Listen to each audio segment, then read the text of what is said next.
Data collection is the bedrock of research. If you imagine research to be some kind of impressive edifice like I have tried to capture in this slide, then most of what people see is, the overarching canopy, and that would be like theory. So people know about maybe Newton's laws of gravitation and motion in general, or about the theory of evolution. And those are overarching theories that are maybe visible and clearly maybe applicable to different situations. It's like a canopy that covers many instances. But in order for those theories to be supported, there is the bedrock of data. And, the structure has to be carried down to the ground, as maybe structural engineers would understand. And in fact, down to the rock in some cases, using these kinds of piles or vertical elements of this nature. So we are going to focus on the bedrock of research down here. So I would also like just to make a passing comment that there may be some areas that I miss and some areas that I do not cover. For example, the ethics of data collection I am not covering because I noticed that the workshop series has a topic dedicated to that later on. I will start with something that I do for maybe first year students or even pre-university students, just about the relationship with between these kinds of entities. So we have the idea of the data that has to be abstracted from the world. So an abstraction means that it is always not a 100% correct representation of the world, which is very difficult to have. I will give an example of this. And this data can be converted to information and then to knowledge. Now, knowledge gets very close to what we understand by theory, and applying that knowledge, we can make further interventions in the world. So let's look at something like rainfall data. So we have three sets of data for three cities in Sri Lanka. Now, when we say that the January rainfall is 82 millimeters, it does not mean that January 2025 had 82 millimeters of rain. And even if it did, which part of Colombo had 82 millimeters of rain? So these are abstractions, but useful abstractions, maybe summarizations or something like that, right? And the abstractions also help us to make easy comparisons between different cities. I mean, this is the kind of thing we can do with data. If we structure this information, maybe in some kind of graphical form like this, then, certain patterns emerge. And if we label those patterns, for example, we can say now these three cities, especially Colombo and Galle, have what you call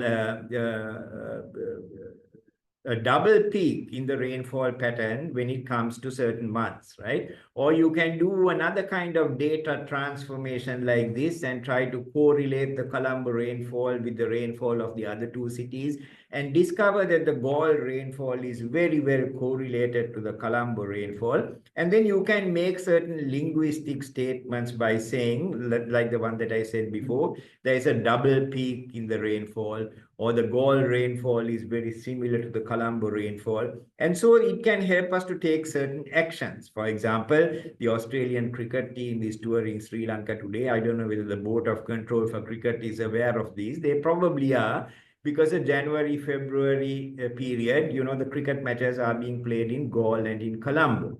So like that, we can make certain interventions from the knowledge that we have acquired through the information that has been dependent on the data. So data is very important, even though it is an incomplete picture of the world. So let me just, okay, sorry.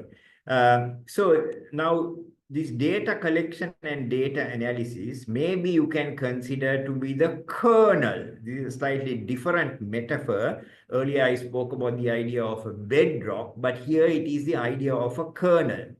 So this is what all of this research depends on. And there are different sort of layers of the kernel. The outer layers probably are maybe understood only by people who do PhDs in research methodology, which I have not done. But as you go towards the inner layers, So you might have, the difference between deduction and induction. For example, in deduction, we find that the data is especially useful in the testing of a theory. Whereas in induction, we start with the data and try to develop a theory. So these are different ideas, and this involves philosophy. Different philosophers of science have promoted one over the other. And then when we get to the different methods, some of us are familiar with these things. There are two main differences, maybe you can say, between quantitative and qualitative research, and we will look at some of those. And within that, there are different types of strategies for getting this data. So these are some of the things that we will cover, hopefully, at least some of them during the course of this talk. Longitudinal, cross-sectional, and all of these things, right? Just one thing in passing that, when we think about data, sometimes we think about the idea of the purity of data, that data is objective, that data, in a sense, cannot be compromised by any preconceived notions. But that idea may not be completely correct, as pointed out by Sir Karl Popper in this book of his. Because he says the moment you look at something, you are looking at it with a particular point of view. He describes a situation in a class where he once asked his students to observe. And the students, of course, found it difficult to know what he was asking them to observe. So even if I do tell you to observe something like, for example, this column that you can see on the right-hand side, depending on your point of view, different people will describe it in different ways. Some of you might call it a long column. Others might say it's a beautiful column. But if you're and yet another group of people might call it a fluted column, meaning that there are these grooves cut into the column like this, right? But if you're a structural engineer, you will think about the slenderness ratio of that column, which is what makes it, contributes to its stability. So the slenderness ratio will depend not only on the length of the column, but its end conditions and also its radius. So when you observe something, different people will observe different aspects of it depending on the intention of that observation. So observation, in many ways, is theory or objective learning, like this says. So the other thing that I would like to point out is that I said data is an abstraction of the world. So depending on the research strategy, you are, in a sense, slicing up the world or partitioning the world to a greater or lesser extent, right? So I have tried to order these research strategies in a way that goes from the most quantitative to the most qualitative, if you would like to have it like that. At the same time, as you go from the bottom to the top, there is an increasing partitioning of the world, meaning that there are many aspects of the world that you are forced to ignore, because if you do not ignore them, then the data will get cluttered up by too much detail. On the other hand, when you get to these bottom areas like grounded theory and ethnography, it is the detail that you actually want, all the different, interactions and things like that. And this kind of research, if you do, there is increasing immediacy of applying the data that you have gathered. So let me just give you a few quotations just to get started. So Einstein, of course, is at the top end of the spectrum, a theoretical physicist, right? So he says that theoretical physicists must leave many parts of the world, alone. They can only look at things that can be rigorously described with the precision of mathematical language. And therefore, they can focus only on the most simple events. So he makes this statement: supreme purity, clarity, and certainty at the cost of completeness. So many of these theoretical physicists, their discoveries or theories can be encapsulated in simple equations. So often it is the simplicity of the equation that is almost a guide to the credibility of that theory. For example, okay, let's not go into Einstein because I also don't know too much about him, but Newton's laws are commonly used. So Newton's law of gravitation, it is universal in the sense that it describes not only the way that the planets move around the sun and interact with each other, but also the way in which some kind of projectile is fired by a rocket, or in fact, a cricketer throws a cricket ball from the outfield into the wicket keeper's gloves, all described by that same law.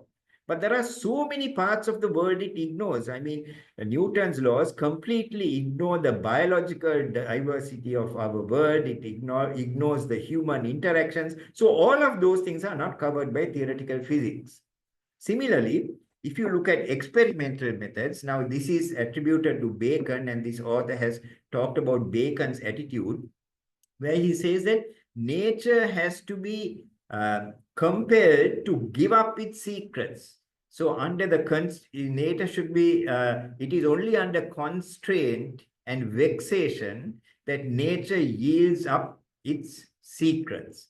So, I mean, once again, you can think that, we know that the experience of combustion, I mean, we know that humankind discovered fire and that we don't do a lot of useful things with fire, to the extent that we even have produced things like internal combustion engines. But the actual secrets about that, the fact that it is oxygen in the atmosphere that contributes to this effect, can only be done if you do some maybe simple but controlled experiments. Maybe put some air in a jar and put a candle and light it up and see how much water can be absorbed into that glass. Some of you may have done it as a high school experiment or something like that. It is only under such controlled environments that we can learn more and then use that knowledge for other applications, like, for example, produce oxygen cylinders so that you can use it as rocket fuel of some sort. So the idea that you have to slice up the world, ignore a lot of it in order to get these secrets out, get the data out. At the other end of the spectrum, like I said, grounded theory, this is a particular exponent of grounded theory, a practitioner of grounded theory. So he says there is no path and certainly no way of knowing what you will find. So describing this, I'm not sure whether this name is a man or a woman, but it says, through the use of grounded theory, I was forced to challenge my own interests, investments, and preconceived ideas in order to understand the concerns, interests, and ideas of the research participants. So their grounded theory was used to get the opinions and the idea of these research participants. So we have this spectrum of different strategies that can be used in this whole process of data collection, right?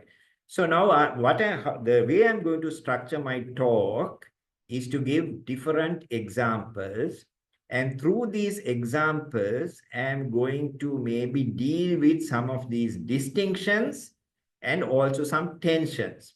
So, for example, there is a distinction between quantitative and qualitative data, between primary and secondary data, between collected and generated one, complete and partial one, and also maybe randomized data, and also this idea of longitudinal or cross-section, or a new kind of idea, not new, but anyway, an interesting one called snapshot data. I will give examples of this and show how useful it can be in different contexts. At the same time, there are some issues when you're collecting data about data consistency, then data comprehensiveness. All these are required in order to have good knowledge or good theory formation. The frequency with which we need to sample data, the idea of fitting versus testing when you're generating theory out of data. Hopefully, I can cover some of these things, and hopefully, what I say will be useful to some of you in a significant way, and hopefully to all of you in some way. So let's see how we go, right? So this is just an initial comment about data frequency. Now, both have to do with coastal engineering for some reason. Now, these are contours. So you can see that there are very spaced contours here. Now, these contours are obtained by finding the depth of the ocean at a grid. If you have a very coarse grid, meaning you sample here, sample here, sample here, and sample here, you will only see that it is 1 meter deep over this entire coastline. But if you use a smaller grid, it is only then that you will discover that some bits go up to 4 meters depth. So the frequency of sampling in space, and this is of course in time. Now this is a tsunami experiment that has been simulated. As you can see, the tsunami force becomes very large due to this impact, but of course within a very short duration. So the sensor has to sample every so many times a second. And if you don't have a sufficient frequency, then you might completely miss this peak. And you might think that the maximum tsunami force exerted is only somewhere at this level, whereas actually for a very short duration, it imposes a force that is more than double the one that you see generally over here. So the question of data frequency in whatever data you're looking at. So it depends on the particular application. Right. So I start with my example. So most of these I have been involved in, virtually all of them, in some way or another. Right. So these are some of the ideas I'm going to cover. The idea of a snapshot survey, then data indexing, data cascading, and data reuse. As we go on, there are various acknowledgements that I have made, some of them to my students, some of them to my colleagues. And you can see them on the slides. I will not read out all of them, right? So this has to do with trying to identify building degradation in 12 different elements that are commonly found in buildings. So now the research led us to a situation where, depending on the literature, each of these elements, let us say a ceiling fan, for example, had 5 different conditions, and those 5 conditions were carefully described. Now, in order to collect the data, groups of university students had to be trained on what each of these conditions meant, and then they had to be unleashed on these different provincial councils, 7 different provincial councils, because this was part of some kind of agreement between the governments of Australia and Sri Lanka. One of my collaborators was from Australia, was leading this. And so you can see that there are 7 Pradeshia Sabhas, so many buildings in each one of those Pradeshia Sabhas, and so many components that came out of the 12 different components. But there are so many components, limited to 12, of course, types of components, but there are 8,000 odd components in all of these Pradeshia Sabhas. Now, in order to collect this data, there was a specially designed, tablet system, for an iPad or an Android system. And the students had to be trained not only how to identify this, but also how to enter this into the tablet. So sometimes this kind of surveys, you will find that you need to train the operatives or the enumerators, and you have to make sure that you do it in a way that you do it beforehand, and also when you actually take them to the site, you check their results. A fair amount of time has to be spent on that, because otherwise you are not going to get data that is very consistent or accurate, right? The other thing that I want to just highlight here, just through this example, is that, this data is indexed. So which component came from which building, which of all these components together comprise this building, all of that has to be indexed, because this indexing will lead later on to maybe what I would call, data reuse. Let me go to the next slide to explain that. So, the other thing is that, in each of these Pradeshia Sabhas, I almost missed that important idea. So you can see that, conditions regarding concrete slabs, whether they are in conditions 1 to 5, can be obtained for slabs that are, we observed up to 40 years. So I'm just only showing part of that, right? So the idea in a snapshot survey, this is a snapshot survey, means you are surveying a class of objects that are buildings, that range from 1 year old to 40 years old.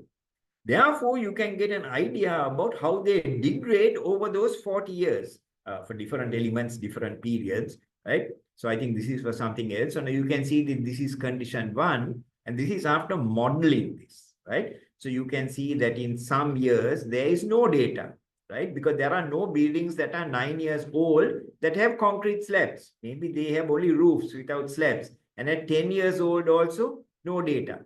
But depending on your modeling, but I'm not going into that because that's data analysis, right? Depending on your modeling, which happened to be a Markov process model, we can get a nice curve like that, that indicates, how the condition 1, the elements in condition 1, the proportion, it reduces from 100% to something like about 5% or something like that. And the condition 2 also, the way it increases and things like that, right? So now, now there are many papers that came out of this. So this is one way in which the data was structured, right? Subsequently, in the process of the research, we discovered that these Pradeshia Sabhas were distributed in different climatic environments. Some of them in the dry zone, some of them in the wet zone, some of them close to the coast, some of them far away from the coast, even though they are in the wet zone. So then we thought we could, rather than consider all of these concrete slabs as a single population, let us say now here, this is for timber windows actually. Let us say that, what is the rainfall category? Is it a high rainfall category or a low rainfall category, right? So we didn't actually make those rainfall measurements. They are available and we just classified into dry zone and wet zone, right? But there are some things you have to be careful when planning a survey to get as much data as possible. Because when you have that data, you can subsequently reuse that data. Another thing which I have not shown here is about occupancy, right? So when it comes to something like floor tiles, once again, that element is not shown here. Floor tiles, whether they are in the dry zone or wet zone or close to the coast or not, will not affect it very much, but the usage will affect it. Meaning that if it is a heavily trafficked area, a lot of people use it, then there will be wear and tear on the floor tiles. But if it is a quiet area, then there may not be very much use. So we actually did that analysis, but we had to use some kind of other method. We just said by definition, if a particular floor tile observation has been made in a common area, then it is considered to have high exposure. If it is in an office area where only the office members populate, then of course it is a low usage area. So when planning a data collection, we have to try to see not only what we are immediately interested in, but perhaps what kind of data might become useful in the future. In the process of doing that, you cannot extend your data collection for a long time because that might be expensive as well, right? But that is something that you can do. Now, this is something else that, because these different condition ratings were described in very specific ways because it was the intention of the research, the cost to restore it to its original condition, in other words, the repair cost as a proportion of the original cost, we were able to obtain them, right? So that was another paper that was published from physical degradation condition ratings of buildings to lost value ratio bands, right? Now, once you have this, a recent student of mine took some of this data and then she in fact used that data to work out some maintenance strategy for buildings. We have not written that up yet, right? Balancing maintenance costs and degradation levels in building elements, right? So the point I'm trying to make is this idea of data cascading. So now this is an endpoint research output, but that research output can consider to be an input data for another research project, right? And similarly, if your data is indexed well, like another student of mine at SLIT recently completed, but we need to still write it up.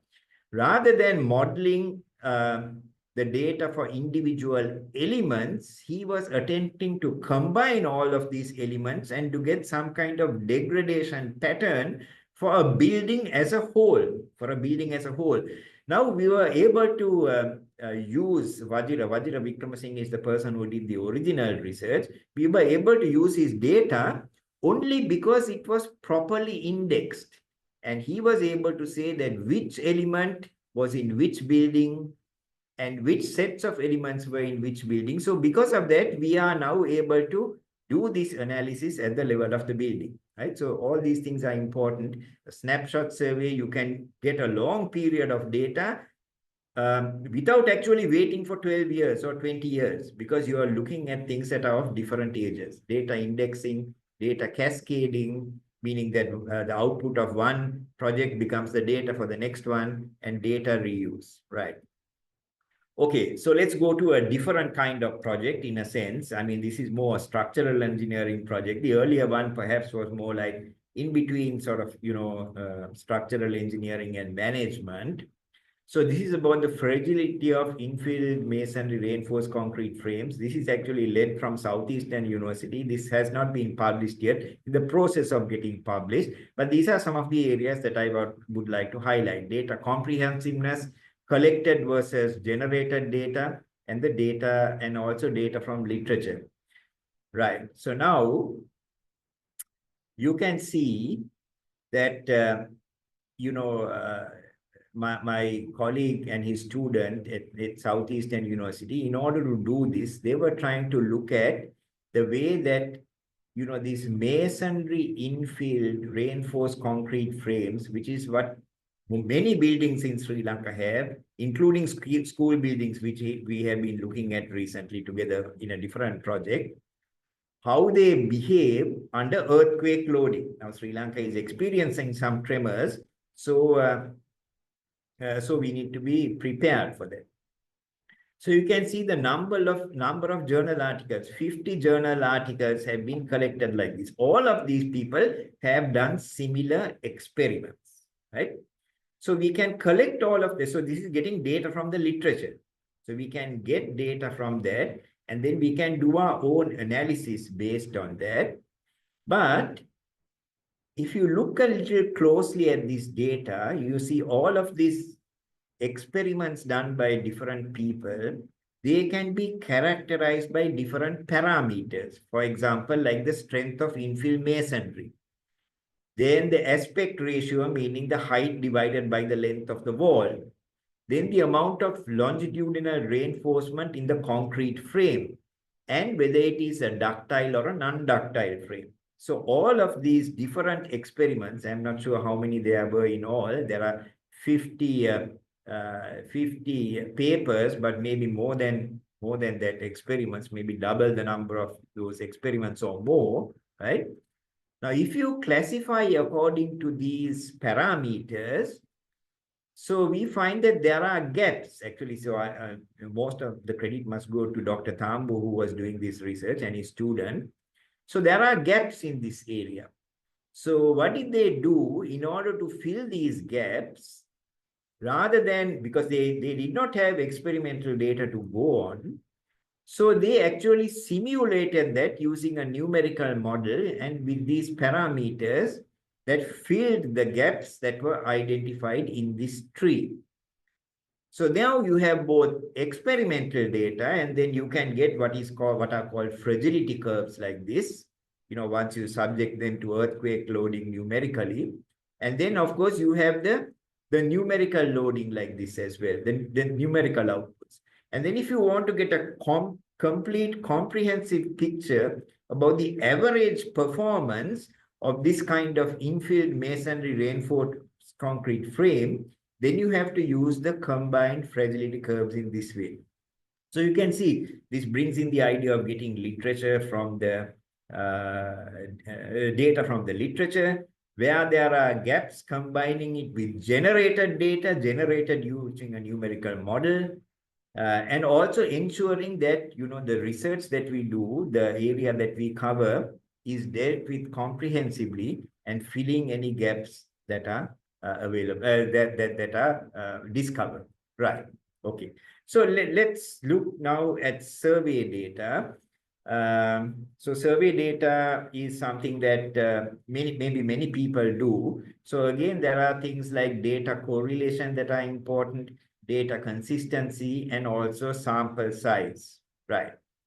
So now this is a very simple thing that was done some time ago with one of my students about, contractors, trying to characterize contractors, and specifically about the way that they bid for projects, the kind of markups that they put on projects and things like that, right?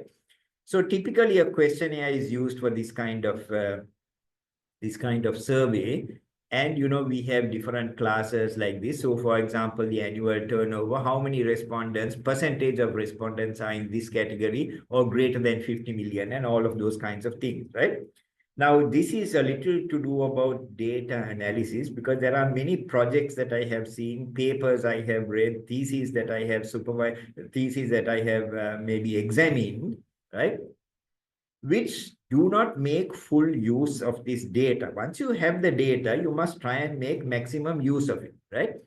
So rather than just reporting the findings of this kind of survey, so you need to try and see whether there are certain correlations. Now, companies that have a certain number of permanent employees, is the number of temporary employees that they have correlated in a particular way. So it looks at like this is a very odd correlation, right?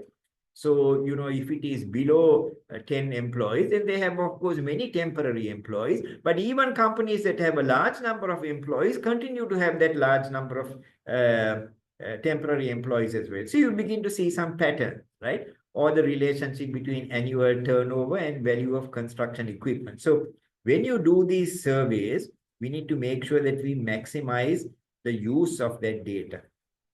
Of course, there are correlations that can be done in a very formal way like this. So these are some numbers that some of you might recognize about strong negative to strong positive correlations like this. We say that this data is very strongly correlated. And the commonly used correlation coefficient is the Pearson correlation coefficient, right? So data correlation of one sort or another, right? In addition, just to collect. Okay. So another interesting technique is what is called the analytical hierarchy process. Analytical hierarchy process. So this is a very focused way of getting people to respond. Now, these earlier surveys, now there are different ways of getting this data.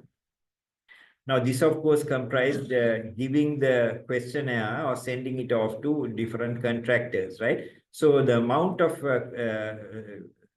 questionnaires that you get back will only be a certain fraction of what you send out. I mean, people say if it's 30 or 40%, it's good, because sometimes it's very difficult to get it back. But in this particular project, the student decided, because the sample size was not very large, to actually go and interview people, get a time from them, and then find out their opinion regarding the importance of these different aspects, the contribution they should make to a green building rating system. A green building rating system. Some of you may be familiar with that. Depending on the way that a building is sited, its energy efficiency, water efficiency, the material that is used, the indoor environmental quality and waste and pollution, it gets a score. So some of you may have heard of LEED certified buildings and things like that. That is a rating agency, a US-based rating agency. Now, different countries have different proportions given to these aspects. And we were trying to come up with a Sri Lankan proportion among these different types of building sector professionals. So now I'm not describing the whole project. So for example, we asked them, if the site, where the site is, if it is more important for a green rating system than the energy efficiency, then you mark somewhere here. But if the energy efficiency is more important, then you mark this closer to the energy efficiency, right? So you can see energy efficiency is maybe you could call this very important, and this would be extremely important. So that one has not been made, but energy efficiency is very important compared to sight, right? But sight, we can just say, is important compared to water efficiency. Now, if a particular respondent has made that made that judgment, then when that same respondent makes a judgment between energy efficiency and water efficiency, as you could see from this, that person should rate energy efficiency greater than water efficiency. So fortunately, that person has, right? Because energy efficiency has been considered extremely important in relation to water efficiency, right? So at least it's on this side of one rather than that on that side. So when you're doing this kind of data, there is a particular way of doing it, but you have to also get what is called the consistency ratio or the consistency index, right? The consistency index on your data divided by a random index that is sort of published for different numbers of the sample numbers, right? Okay, so you have to do a check on the consistency of the data. So we talked about data correlation. You have to also think about data consistency. And this is a slide on sample size that I'm going to gloss over. You can look it up in the internet or something like that, right? But I just want to maybe say that even though your population size increases considerably, you know, the sample size does not increase at the same rate. So that is something that we can take heart from, at least people who are involved in survey type research. Okay. Now let's move from survey data to experimental data. Actually, I have 6 examples for those who are watching their clocks. So this is experimental data, and these are the things that I would like to focus on. Data organization, then something I have called data serendipity, data for validation, then parameter interaction, and then a slide on stratification and randomization, right? So this is about, you know, an area that I have been doing research on for a long time, not so much these days, about, you know, concrete technology. So this has to do with a property called sorptivity, the rate at which concrete absorbs water into itself, very important for concrete durability. If you have high sorptivity, then the reinforcement inside the concrete will corrode very soon. And here, if I just skip back to the earlier slide, so my colleague at Southeastern University, he considered all of these experimental data as part of a single population and then derived these curves. Now, when you look at a subject like sorptivity, each one has done these sorptivity experiments in different ways. So that is part of the research to try and come up with some kind of standardized thing. The person who was closest to what we were proposing are these 2 gentlemen here, probably from some Scandinavian country, right? Now, this is to do with the conducting of this data. You see, the thing is, we can give all these talks on data collection and things like that, but in the real world, things don't happen always according to plan. Now, these actually done by some undergraduate students, so not bad. At least they have done a reasonable amount of work. It involves putting these samples in a tray of water and tracking the rate of absorption of this water into these samples, and then you can get these kinds of relationships where the slope of this is in fact the sorptivity.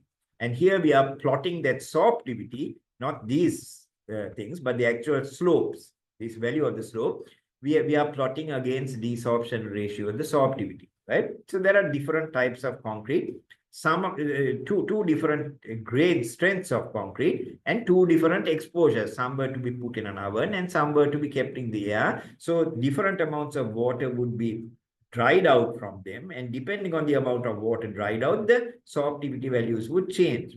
Now, these students came up to me and said, "Sir, we forgot to put some of these samples in the oven," right? So I said, doesn't matter. We keep them in the air for a long time. And it so happens that the ones that were kept in air for a long time were these samples, the ones that are described by these solid triangles. And if you look at those specimens, they are in fact filling a gap in the data from 0.03 sorptivity to almost 0.038 or something like that sorptivity, right? So sometimes you can find serendipity through mistakes that have been made in the data collection. You just need to be maybe smart enough to recognize that and see how maybe a mistake can be converted into some kind of benefit, right? Or a stumbling block converted to a stepping stone. So let's label this slide, the forgotten specimens, right? So once you get this relationship, this is just to highlight that you go back to the literature, not all the literature, because like I said, in that case, different people use different techniques, but these two people were the ones who used a very similar technique to us.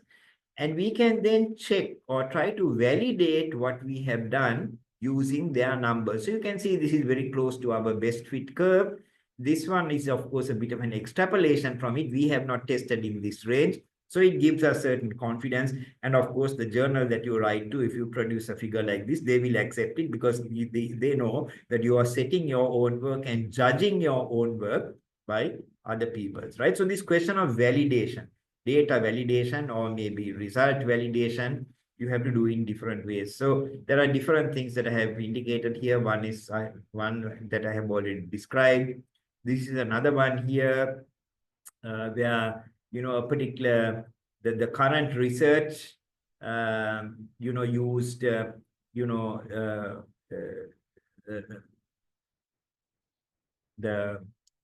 amount of carbon dioxide that is spent by producing a kilogram of cement, right? So this is comparing it with other people. So this is not so much to show similarity, but maybe to show that this one is in fact better than other experiments or other studies that done on different types of cement, right? So this is the kind of cement that we were comparing it. And this is to show that the performance is better because the lower the carbon dioxide that is emitted, the better the cement is during the time of production. So this is another one where some numerical studies were done to look at the way that cracks develop in the same infield masonry walls that we were talking about earlier. Cracks that develop in it when, exposed top surfaces, like you have, if you are living in a multi-story building and you're on the top floor and the concrete floor has not been insulated properly, then you might in fact see some of these cracks in your walls, right? So this is the numerical model, and then we validate it by looking at some actual observations. And we say that the numerical model has been validated by the observation, or maybe vice versa. So, there are different kinds of comparisons that you need to make. And this is that same example that I mentioned earlier about building degradation, the type of, number of years that, an element will not only last, but be relatively maintenance free. And then you validate by using expert opinion. So their opinion also becomes some kind of data, right? Okay, we need to move on. Oh, okay. So another thing, just like I said in the survey data, that you need to try and make sure that you optimize its use by trying to show correlations and things like that. When you do experimental data, you can, so we are still on this sorptivity, but in a different context. You can plot water cement ratio, which is a property of the concrete, versus sorptivity like this, right? But if you have done a set of experiments like that, you can try to find the parameter interaction. Some of you might be familiar with this idea of ANOVA, analysis of variance. So that shows, which of these factors that contribute to sorptivity, which of them are very significant. So you can see some of these are very significant. This is insignificant. And then you also have what are called two-factor interactions, right? So this one is very significant. So what that means is, if curing is very important if your mix is poor, right? So that's a two-factor interaction, right? So again, 1 hour lecture, I cannot go into all the details of this. So this is another example of the similar thing, tests of significance for 3 factors and the interactions for strength at 3 and 28 days. This is another piece of work that I was involved. Now, This is called a full factorial experiment. So in other words, each of these had two values, a weaker mix and a stronger mix, poor slump, low slump and high slump, poor compaction and high compaction, zero curing and good curing, right? So if you have four factors, each at two levels, then you have 2 to the power 4 experiments that you need to conduct. That is 16 experiments. If you conduct 2 replicates per condition, then you have 32. So there is a list of 32 here. Now, these experiments are relatively easy to perform. But if you have difficult experiments to perform and you need to reduce the number of experiments, then you can use what is called a fractional factorial experimental scheme, right? So here again, this is a description, schematic one, which shows that if you have 3 factors each at 2 levels, then you have 2 to the power 3, that means 8 data or experimental points you will need to have. But you can reduce it judiciously to 4, but you need to find the correct 4 that you need to use. And there's a whole lot of literature on it. You can look it up in the on the internet, sorry, how to design a fractional factorial experiment to reduce the number of experiments that you need to perform, right? This, I think, has more to do with the medical field and even maybe things like agriculture in the agricultural field and things like that. Now, here you are talking about stratifying. In other words, you are looking at younger children and older children who are under medication and not under medication. How do each one of them perform with a new sort of medication? This is the treated and the control, right? So ways of stratification and randomization, you might have to think about that before you collect your data. Once again, in certain agricultural applications, this might be useful, right? Now, this one is about vulnerability and extreme events, and I will cover things like mixed mode data and grounded theory. Actually, it's not so much a mixed mode data, it's a mixed mode approach, the way that we look at extreme events, right? So I will skip this slide and go into this one first. So this is a building that is being subjected to an earthquake input, right? All numerical, right? And you can get certain outputs like that and find out the way that the building behaves. Now, here the data is from a simulated earthquake. You know, there is an earthquake that happened somewhere in Mexico, I think, if I'm not mistaken, something called the El Centro earthquake that is considered a paradigm earthquake. So there we applied to this building and we observed the way that a building behaves under the extreme event, in this case of an earthquake, right? We also looked at the way that the same building behaved under the impact of a blast load, right? And we can get some insights about, you know, how to design buildings and how to make them stronger or whatever.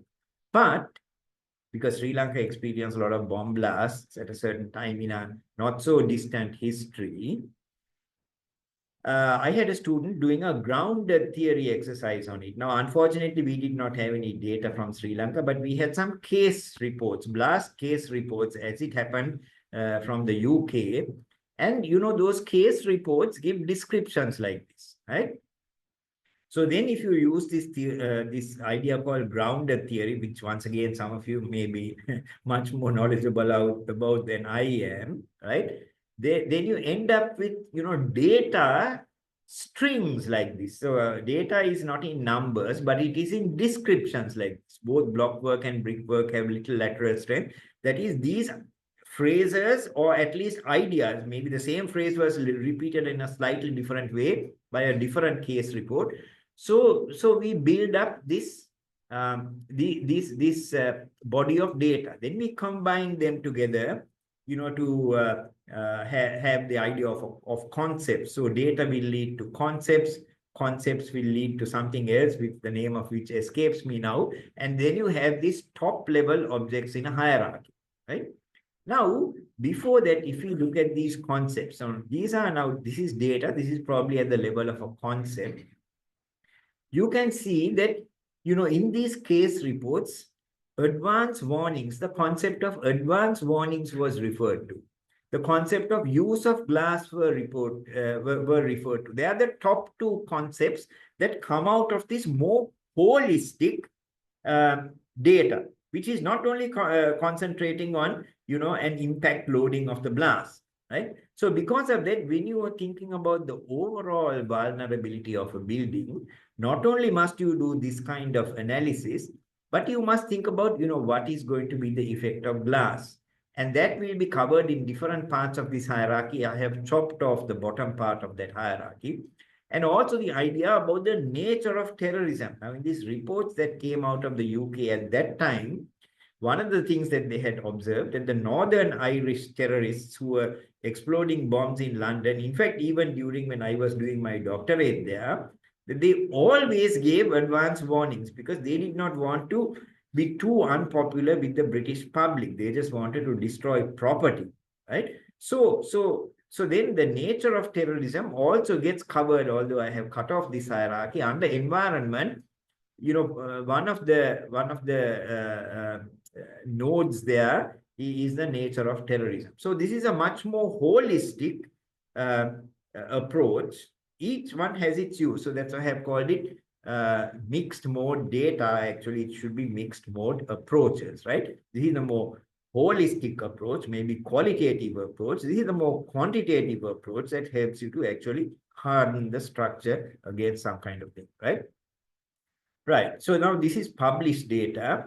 So data from the literature, which we have already come across. I have shown you this already. Let me read this list to you. Data from projects, from data for training and testing, data repositories, and data transformation, right? So this one I have already mentioned, how the literature is used to gather data. And this is another project that I was involved in with a student. Now, this is just to highlight that 50 records were taken about the way that different inputs, like once again, this is concrete technology, water, cement, silica fume, which is another component similar to cement, and things like that, coarse and fine aggregate, how they affect, the strength, right? Now here, we actually use the neural network model. And in this example, now what has been done is to take all this data and to make a composite curve like this. Now, typically when you do neural network type studies, not only do you build the model, but you also test the model. So part of the records, part of the data were used to build this model, to train the model, and the other 25 were used to test it, right? So that's the idea that data, you reserve part of it to actually test what you have developed, right? So that is one thing that I want to show. Then there are different transformations that you can use for the data. Either you use it in the raw form, or you can take the logarithm of the data. Now, there is some evidence that taking logarithms, especially for data that spans over several orders of magnitude, that improves the fitting of that data, right? And also, if you convert data to ratios that are used in that particular domain. So, for example, we can use water and cement separately, but everybody in concrete technology knows that the water-cement ratio is a very important concept and to a large extent governs strength. So, instead of using water and cement as separate inputs, you use the water-cement ratio, right? So, similarly, if you invert that ratio, then the relationship between strength and cement water ratio becomes almost like a straight line. But in the normal way that we use it, then it becomes this kind of non-linear relationship, right? So if you convert these into sort of more anticipated linear relationships, then once again, your model performs better. So the different kinds of things that we can do to data. Now, apart from getting data from the literature, we can also get it from projects that have been completed. Now, forgive me once again for my structural engineering bias. Now, a lot of structural engineering design firms, their outputs are in the form of drawings or if at best, design reports, right? So we do not have, ready information about, the relating the height of the building to the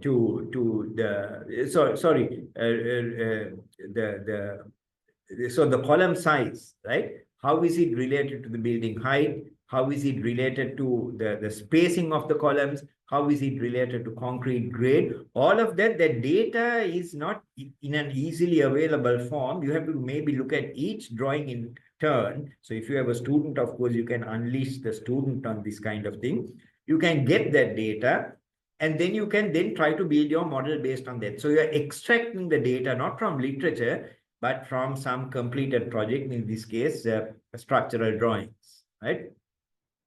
Now, because if you are supervisors of research, you need to maybe give undergraduate research projects or maybe even graduate ones.